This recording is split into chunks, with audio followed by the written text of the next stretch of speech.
Big evangelical side hugs for joining me, my listener. The truth is, you are a rare bird. In Latin, you'd be called an Ornith rarus. Why do I say that? Because most Christians aren't interested in digging in. They aren't interested in exploring their faith. After all, they're saved, going to heaven. But the truth is that ambivalence, it's not a Christian thing, it's a human thing.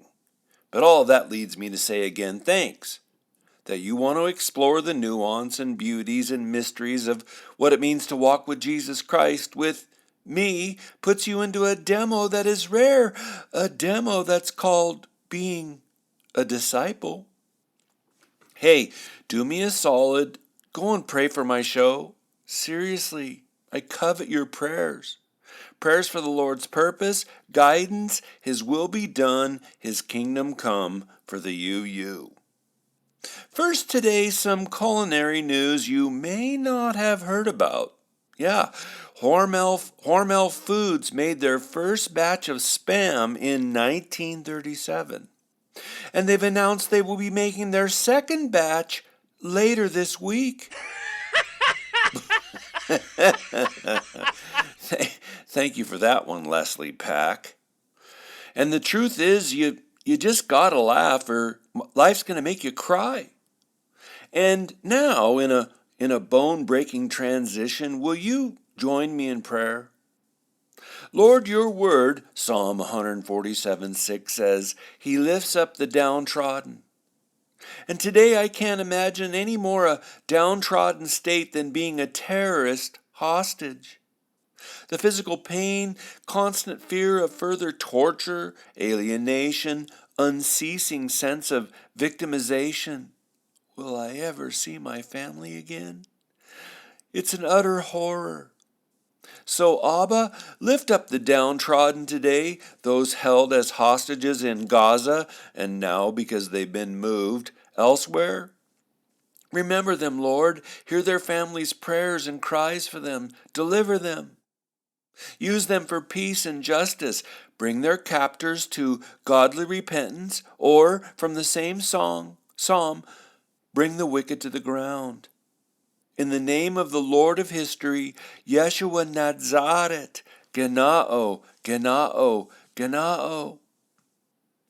Paul said this in Ephesians 6:12, We wrestle not with flesh and blood, but with principalities and powers, with rulers of darkness, against spiritual wickedness in high places.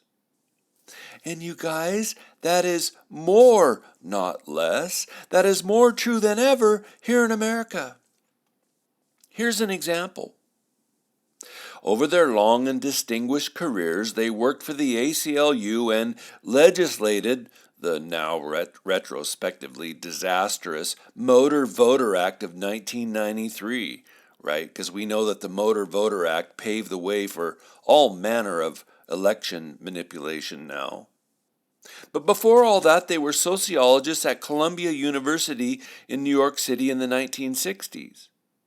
And infatuated by the possibilities that godless Marxism could work, they came up with a strategy to pull down capitalism. A married couple, their names were Richard Cloward, he died in 2001, and Frances Piven, she's 91 today. And their strategy was a simple one, strategically overwhelm the state welfare system. Again, they're proposing this in the 1960s. Don't directly call for revolution, because that'll backfire. That'll raise a pushback. No, together they believe that, as Richard Poe wrote, quote, an orchestrated collapse of the welfare state would ignite a political and financial crisis that would rock the nation. Poor people would rise in revolt, and only then would the rest of society accept their noble demands, close quote. And my unfriends, it's not hard to imagine how they'd sell that, right? We're only helping the poor. We only want to identify with the needy. We're on the side of the marginalized. All of it so noble. And to summarize their strategy, now known to be an established progressive strategy, the Cloward-Piven strategy, it would be to grasp power through chaos. The Cloward-Piven strategy, class, please say Cloward-Piven. Cloward-Piven, teacher. The Cloward-Piven strategy is a strategy to fabricate crises for the sake of gaining power. And just a quick aside, naming is powerful, right? For over 3 years I've been calling out the progressive rush to power, articulating how they foment chaos to garner still more power. When I realized it does have a 50-year-old name, Cloward-Piven, I had a giant aha moment. Oh, and I want to thank my friend David Kay for pointing the name of this strategy out to me. So why does the God-hating White House keep southern border open? Cloward-Piven. Why does the Biden administration clearly want the foreign drug cartels skipping helter-skelter across the border? Why promote fentanyl crossing the border so that every year 100,000 Americans, many of them youngsters, die? Because the progressives are chaos merchants? Cloward-Piven. Why put illegal immigrants right back on the street after they just assault New York City police officers? And don't even hold them on any bail bonds, just release them. Why? Because that helps to curate chaos? Cloward-Piven. Why? Fully knowing that terrorists may be sneaking in, why keep the border open? Cloward and how you say Piven. And oh please, conservative news sites. The Biden policy at the border is clearly failing. No, not. It's not failing. It's doing precisely what Progressive Joe wants it to do: orchestrate chaos, overwhelm, break the existing system, so that new and powerful forces can be unleashed, again to quote from Cloward-Piven's strategy, to break the system. But back to the orchestrated crisis of an open border, an open southern border, that fosters human trafficking, fosters sex trafficking. You can find YouTube videos of people who got out of that and the horrors that they describe, the strategic horrors of that the cartels are working through all of that. And they kept that border open to put enormous pressure on rural and conservative areas. Well, that was what was happening at least before this last year, right? Conservative states, mostly Texas and Florida, were, in genius fashion, busing 10,000s of illegal immigrants to big cities, to the point that those progressive cities themselves are now bursting and splintering under the pressure of thousands on their own unbudgeted for welfare systems. Why cut down the razor wire that the state of Texas is putting up? To flood states with potential Democratic voters, to flood states and their local education systems with non-English speaking, largely illiterate, unidentified folks, to overwhelm. They curate chaos, and in all of that, they make massive power strides. Cloward-Piven. Well, today, guys, we know that the Cloward-Piven strategy is not only about the southern border or the welfare system. And we know it because we can discern the established patterns and discern their outcomes. We know that the strategy is now all-inclusive because our political leaders, Democrats, they're not naive. They're not naive about history, economics, sociology. They're not naive about culture. They know precisely what they're doing. And so we see the Cloward-Piven strategy at work clear across the whole of society, not just the southern border. Why is the USA, why are we always perpetually in some war somewhere? Cloward-Piven. Well, the possibility of making billions for more money for the rich too, yeah, but long-term, Cloward-Piven, orchestrated chaos. Why support people looting, burning, shooting, and rioting a city, but then totes freak out when other folks sit and sing and pray in front of abortion clinic? Cloward-Piven. Chaos opens the door for new possibilities. Revolution would be a good possibility.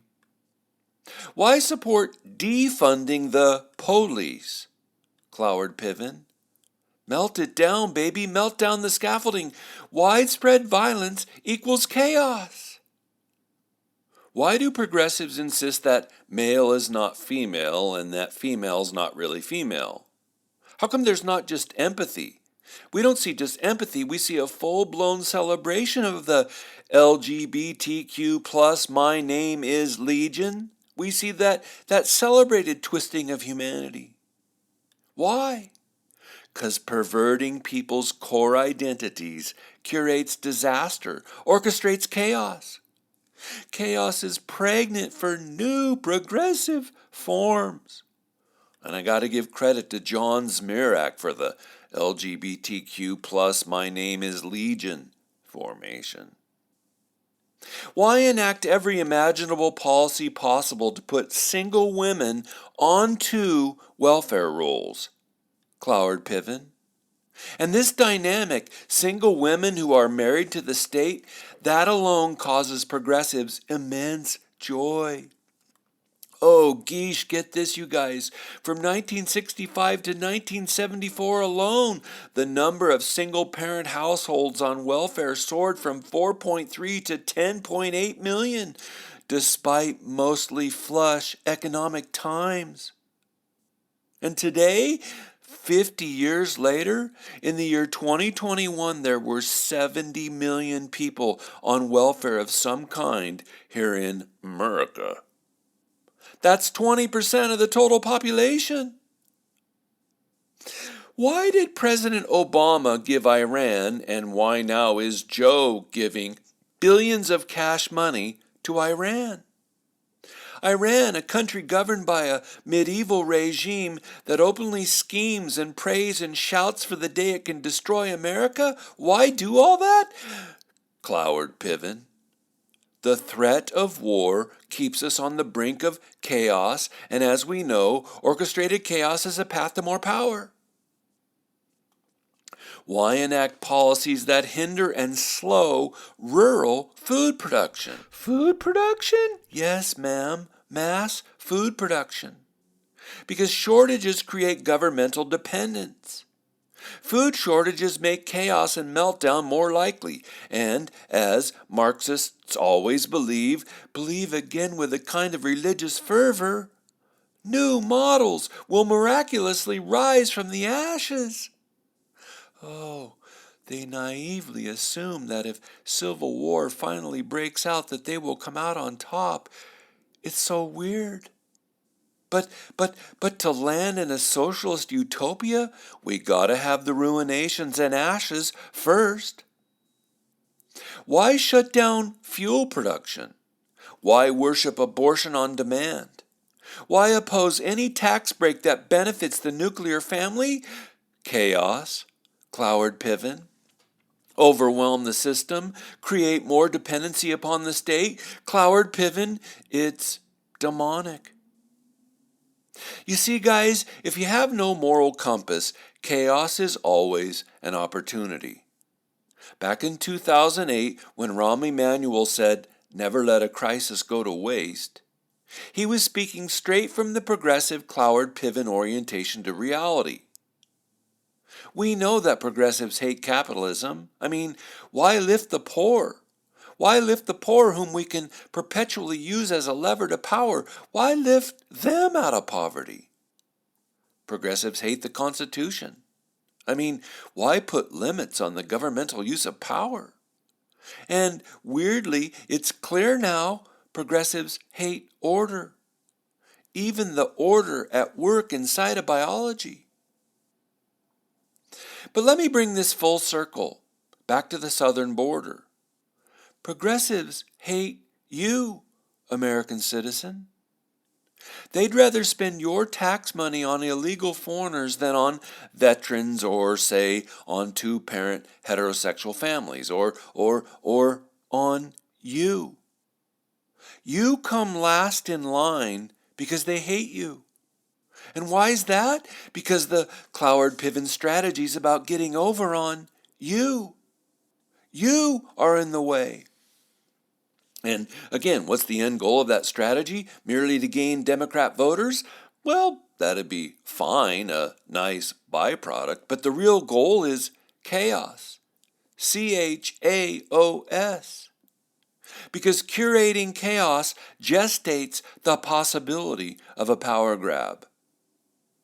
We wrestle not with flesh and blood, but with principalities and powers, with rulers of darkness against spiritual wickedness in high places. Ephesians 6:12.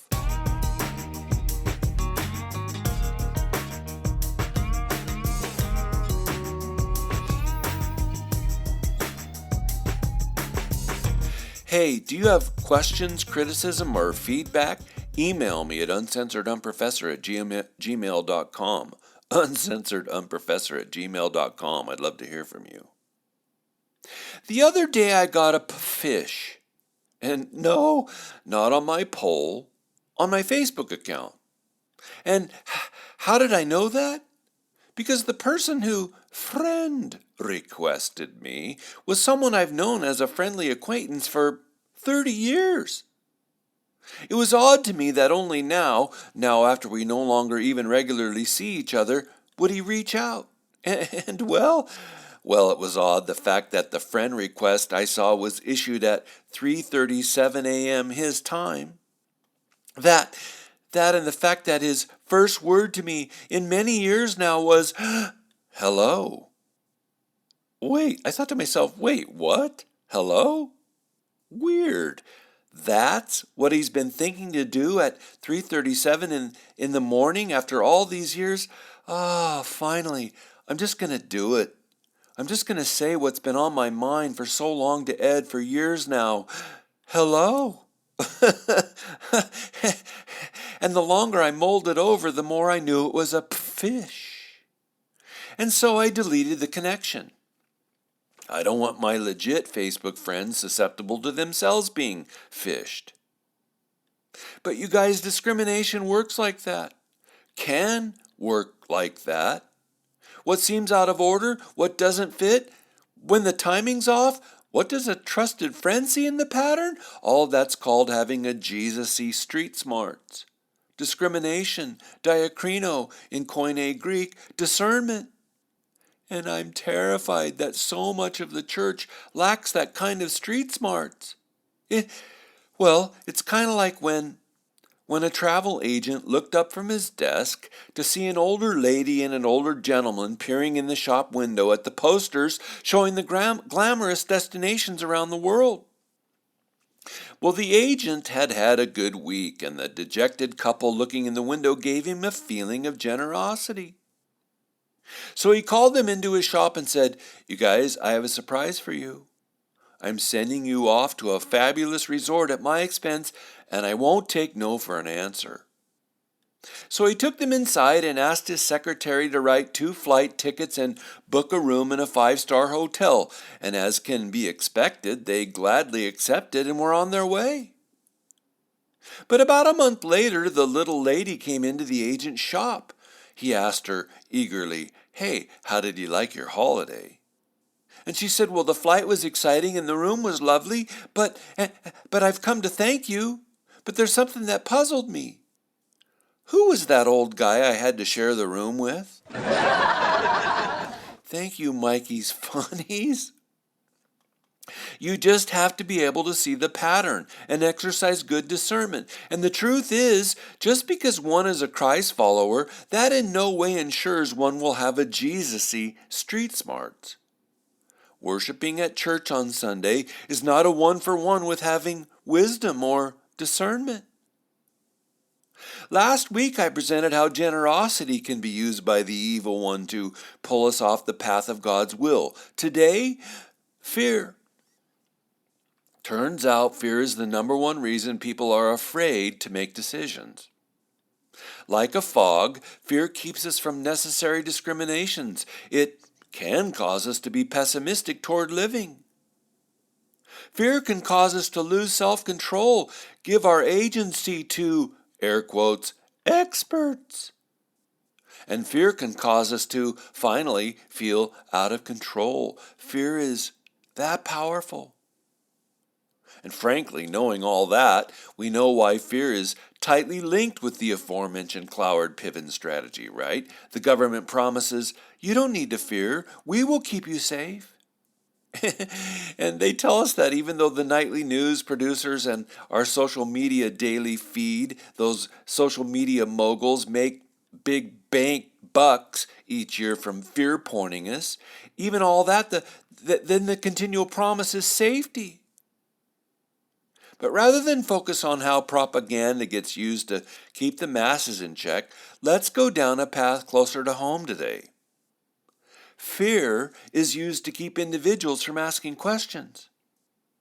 And individuals are, for today's thinking, individuals are people who don't just follow the herd. Individuals are folks who ask questions and they stand out from the herd.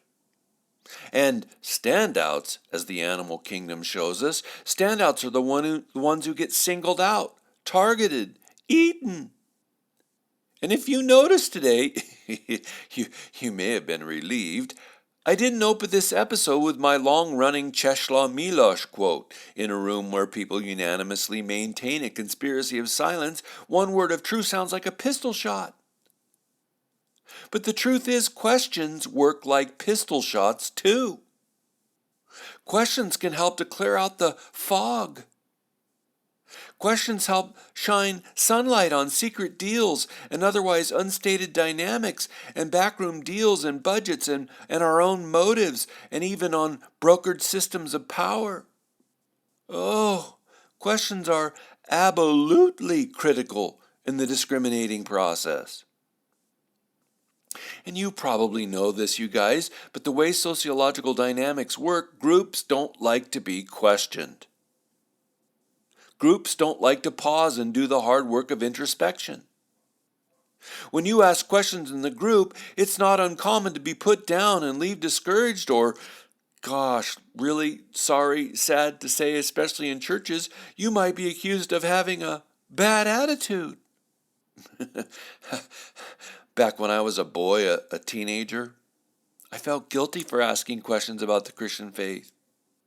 If you just had faith, little Eddie, you wouldn't be so full of doubt.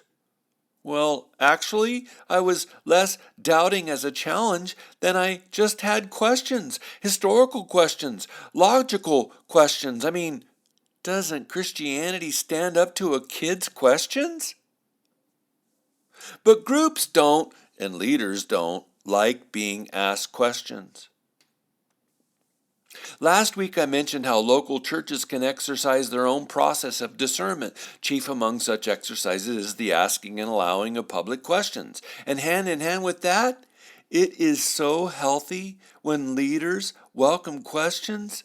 Oh man. But the truth is, most church and business and private business meetings are pro forma events. The decisions have already been made by the time you get to the meeting. The meeting's just a facade for the appearance of sharing. But no real input happens at those kind of meetings, at corporate meetings. Again, am I being too cynical? Email me at uncensoredunprofessor@gmail.com. But where was I? Oh yeah, questions are beneficial. They're beneficial for individuals seeking wisdom, but they're also beneficial for groups. Questions help us clarify. Questions help clear out some of the fog of misunderstanding. Questions help us recognize where we went off the path or how we can do that better next time. Or even, importantly, questions even teach us how we go about being a public community, treating each other with dignity, treating one another with respect. So, why? Why don't people ask questions in their businesses or meetings or churches? Well, first and foremost, again, among the reasons is They're afraid of looking stupid. After all, no one else is raising their hand. So maybe the rest of the room thinks the presentation makes total sense. Maybe they all agree with the process or budget as it's being rolled out. Is that what's going on? Maybe everyone else actually perfectly understands what's going on. So you sure don't want to be the dolt who asks a dumb question. Another reason why I think people don't ask questions? Our culture does not teach us either how to do that or the value of doing that. And I find that somewhat ironic.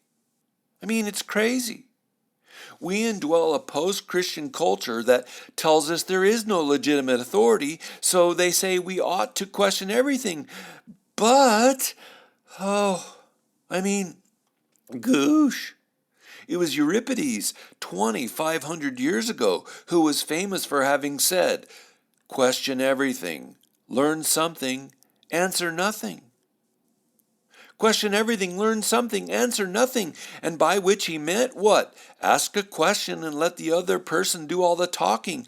Don't prove yourself to be a fool by talking too much.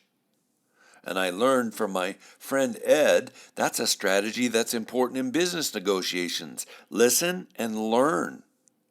Learn what your customer wants.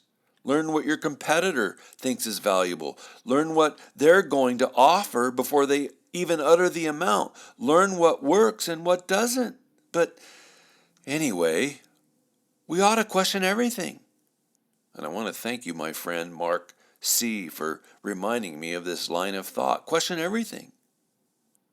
But the truth is, our culture's massively influential sheeple quality teaches us to keep our heads down, play it safe, stay out of trouble, stick to the confines of the herd. Get back inside that quiet fog, you troublemaker. Yeah, just keep your head down and live and let live. How else do I think fear can wreck our daily discriminations? Well, here's a good one and here's a big one. I think it can paralyze us. Maybe some past trauma we suffered makes it so we won't examine or can't see through the fog of certain parts of our memories, or we won't ask questions about why we're wired the way we are because it's just too fearful, painful. Going down that path evokes horrific memories. I don't know.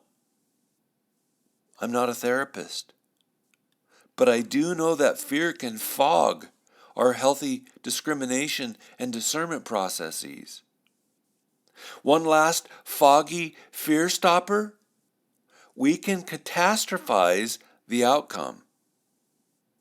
We can fail to make a decision out of fear how it will wreck our life or someone else's, right? You may believe your own personal agency is somehow uber powerful, right? You may feel that what you choose could really wreck something, even though when other people choose, you realize that it doesn't wreck you. Right? We put so much pressure on ourselves that way, right? You may worry about how significant your own choices are, and that even when other people have little to no care about whether their choices are significant or not. They're free, but you aren't. Don't catastrophize. Don't assume your role in the universe is more significant than it really is. So let me wrap this up, you guys. You have to begin asking questions. Of course, about yourself, and yes, even the Christian faith, and especially about American society. The reason that I'm a theologian today is because across my young life, I was driven by the constant question, why? And asking why kinds of questions drove me deeper into my faith. That yearn for why made me ask hard and uncomfortable questions about my faith. And if my questions weren't always good, the time-proven answers were. I want to thank you for joining me. Please, until next week, please everyone go and turn on your beautiful God-given brains.